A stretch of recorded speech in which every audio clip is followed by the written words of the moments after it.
Hello everybody, it's Sarah, and first of all, sorry if you can hear the rain from outside, and second of all, sorry for not uploading on Sunday. I kind of didn't feel like filming and so on. I don't know, I've been kind of burnt out from filming a little bit in the past few weeks. I don't know why, but anyway, today we're going to talk about what I have read so far in the month of April. So it's my mid-month check-in. I have 5 books only, so I actually did manage to slow down my reading a little bit. Although when I say only, that's only, you know, in comparison to the previous months, and not in any way making the assumption that anyone should have read 5 books by the time the month is half over, if you get what I mean. Anyway, let's get into the books. Let's make this a quick and snappy video. So let's start with the rereads, and I had one reread so far in April, which was The Wrath and the Dawn by Renée Ahdieh. This is the first book in the Wrath and the Dawn duology, and the reason why I decided to reread this is because I pulled this duology from my series TBR chart for this month. And so since it has been, I think, 5 years or so since I read this, I decided that I want to reread it before jumping into book 2. Now this is an Arabian Nights with a little bit of Beauty and the Beast mixed into their retelling. We follow Scheherazade, who is sent, or who decides to marry the Caliph of her country. And if you know Arabian Nights, the story basically goes, you have this Caliph, you have this ruler who marries a new girl every day, and in the evening he kills her, or in the night he kills her. And so Scheherazade decides that she's going to be the new bride, and she's going to put a stop to this by finding out the secrets of the Caliph and maybe even killing him.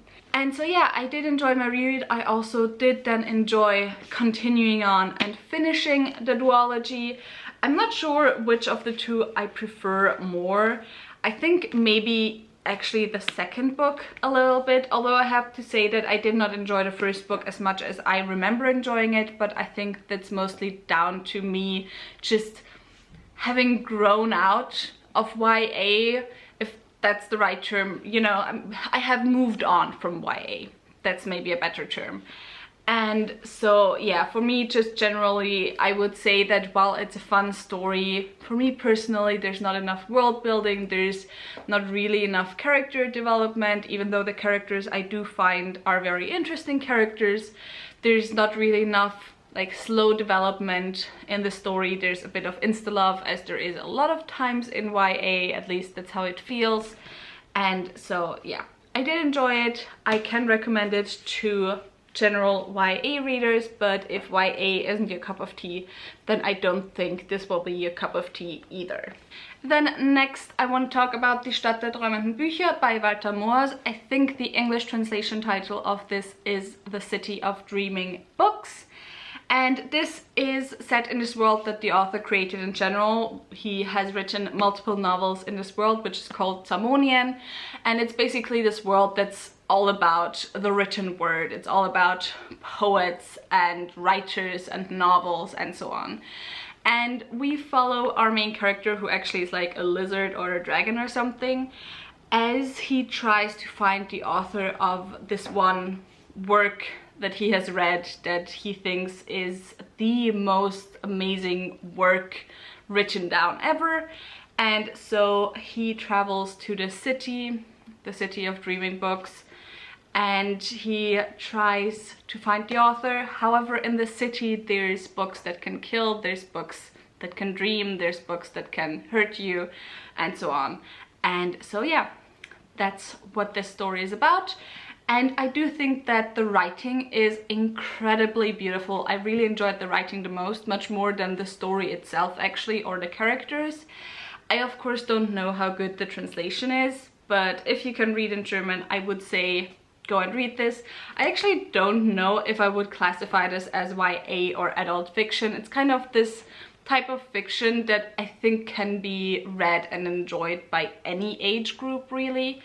And so yeah, I'm happy I finally read this. This was one of my pulls from my physical TBR chart for April. Another pull from my physical TBR chart that I have already read in April was Dr. Faust by Johann Georg Geiselbrecht. This is the script, or, you know, I don't know what it's called, the screenplay? No, it's not the screenplay. What do you call a screenplay for a theater? Anyway, it's like a screenplay but for puppet theater. And I have already talked a little bit about what's up with puppet theaters, especially 18th, 19th century puppet theaters in Germany, or what now is Germany, and the importance of that. I already talked about that a little bit in my TBR. I won't talk about it again. But basically, this is the story of Dr. Faustus, but it was created as a puppet play, which was very popular at the time in what is now Germany. And I, of course, love any iteration of the Faust, contents of the Faust story. And so yeah, I did enjoy this as well, although I think it's the one that I enjoyed the least so far, probably because there's this character in German theater that was very popular at the time, which is called the Hanswurst, which is basically the German version of the Arlequin or Harlequin. But yeah, it's like a very crude type of character that's just there to make laughs. And there was actually also, if you look into the history of German theater, there was a whole fight about the Hanswurst on, you know, German stages and whether or not he should be banned. But anyway, because that was written during the time, there is also this character of the Hanswurst within that play, and I just don't think it fits with the Faust story because it kind of makes it very crude, makes it very funny, and the Faust story is more a tragedy than a funny story. But yeah, I did still enjoy it, and also quite a bit of this book is just backgrounds about this play and why it was important for the different iterations of Faust within German literature that came afterwards, of which the most famous one is by Johann Wolfgang von Goethe. So yeah, that's what I read, actually finished as first book in April. And then there's one last book that I have finished so far, and that is The Memory of Souls by Jen Lyons. This is the third book in A Chorus of Dragons, and it's the book in the series that I enjoyed the most so far. This is an adult high fantasy series, and I cannot really tell you what the series is about as a whole, but in the first book we follow Kirin, who is a lost heir to a noble house, and he also may be subject of a prophecy. And not a prophecy to save the world, but actually to destroy the world. And so we follow Kirin. All the books are also kind of written as books within books, or as histories within books. And you, in this one less so, but you mostly have two different timelines in the books, one in the past, one in the present. This one, although we follow a lot more different characters in this one, most of the other books, actually the first one just followed Kirin, but during two different timelines. The second one followed two different POVs and two different timelines, and this one now finally follows mostly just one timeline, although there is a bit of jumping back and forth and a ton of different characters. But by now we know a lot of the characters. And yeah, I really enjoyed it. I loved this book so far. I mean, I already enjoyed the first two books, but with this one, the series, especially because of the characters, has definitely become one of my solid favorite series. It's just so good. And it's not even good because of the general plot or because of the world building, because I gotta be honest, half the time I do not know what's going on. It's so confusing. But that is part of its charm, because something else where I don't know what's going on is with the characters and how they're related to each other and their relationships.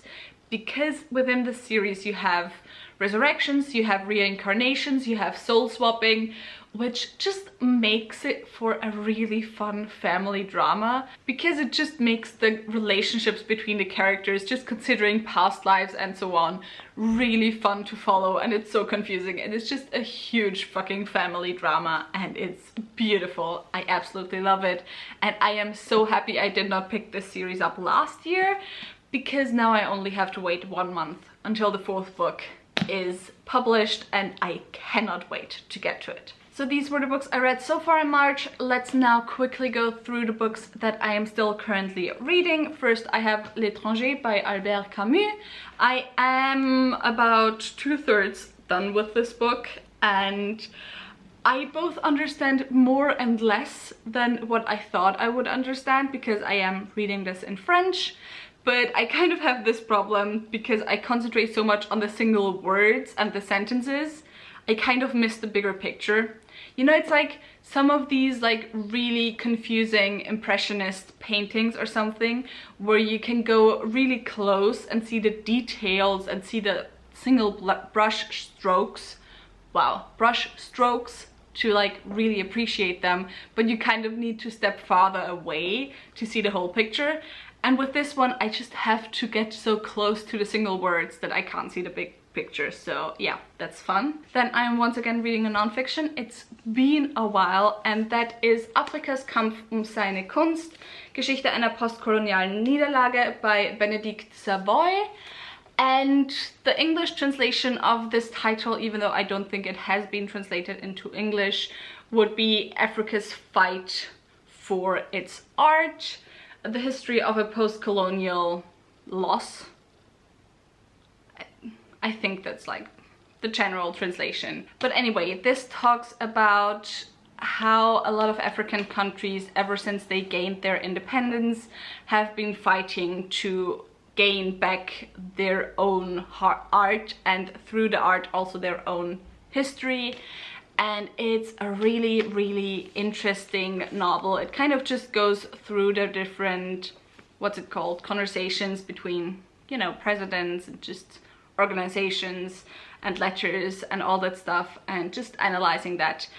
And of course, I want to work in a museum at some point, in an ethnological museum, and post-colonialism and decolonizing museums is one of the topics that interests me the most. So yeah, my mom heard about this, ordered it instantly because she thought of me, and I instantly started it because it's a very interesting and very important book in my opinion.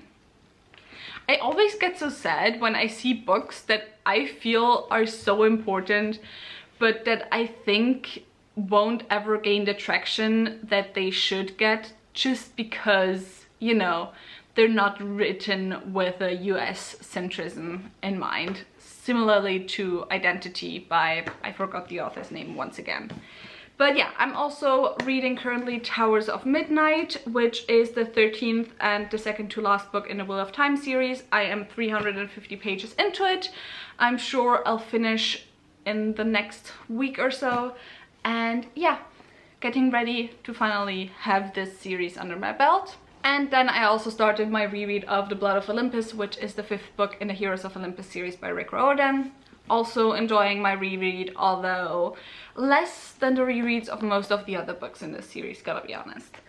And yeah, that was it. That was it for all I have read and started so far in April. If you enjoyed this video, maybe think about giving me a thumbs up and also maybe subscribing. Tell me in the comments down below if you have any thoughts on the books that I talked about. All the links to my social media are in the description box down below, so go and check those out. All the links to my book club of Queens, Witches and Valkyries, will read adult high fantasy books written by women and genderqueer folks, will also be left in the description box down below, so go and check those out as well. In the next few days I will upload the poll for May. However, I decided that for May I won't choose new books because I'm currently really lazy. I don't want to look for new books and decide which books to choose, so I'll just choose some of the previous polls that didn't win and give those a second or third chance. And yeah, with all of that said, I hope I'll see you soon. Bye!